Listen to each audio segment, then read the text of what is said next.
অনেক দিন দুবাই থাকার পর আজকে দুবাই থেকে আমরা বাংলাদেশের উদ্দেশ্যে চলে যাচ্ছি।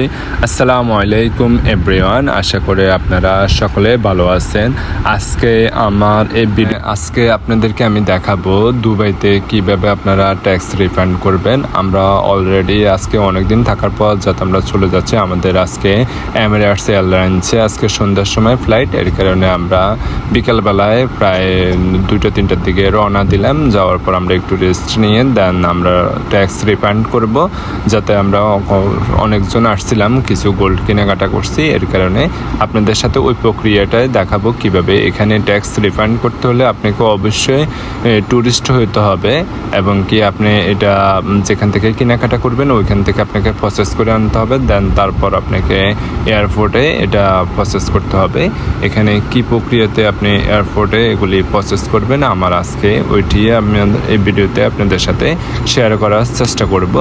আপনারা এই দেশে যেসব জিনিস আপনারা ব্র্যান্ডিং দোকানগুলি থেকে কিনবেন এবং ট্যাক্স দিয়ে ওগুলি সকল কিছুই আপনারা চাইলে এখান থেকে রিফান্ড করতে পারবেন। যেমন আপনারা যদি মোবাইল কিনেন কোনো শোরুম থেকে, ওইখানেও আপনারা চাইলে ট্যাক্স রিফান্ডের একটা ফাইল করে আসতে পারেন।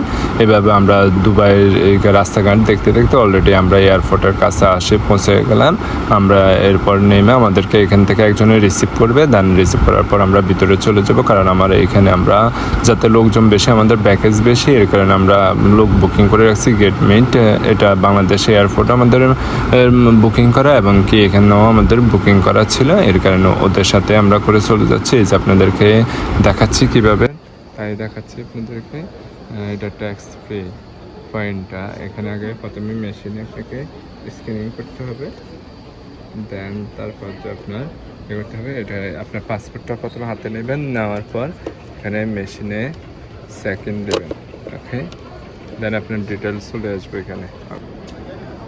পাসপোর্ট নাম্বারটা আমরা ফার্স্টে আগে ট্যাক্স রিফান্ডের ফর্মটা ফিল করিনি আমরা, যাতে বাংলাদেশে পাসপোর্ট হোল্ডারদের জন্য এটি ইমিগ্রেশন করার পর তারপর ভিতর থেকে করতে হয়। এর কারণে আমরা ভিতরে চলে আসলাম। অলরেডি আমরা ট্যাক্সটা রিফান্ড করে আমরা অলরেডি প্লেনে উঠতেছি। আমরা প্লেনে ওঠার সময় প্রায় প্লেন ছাড়তে আমাদের সন্ধ্যা টাইম হয়ে যাচ্ছে। এর কারণে আপনারা সকলে দোয়া করবেন যাতে সহি সালামতে আমরা দেশে পৌঁছতে পারি।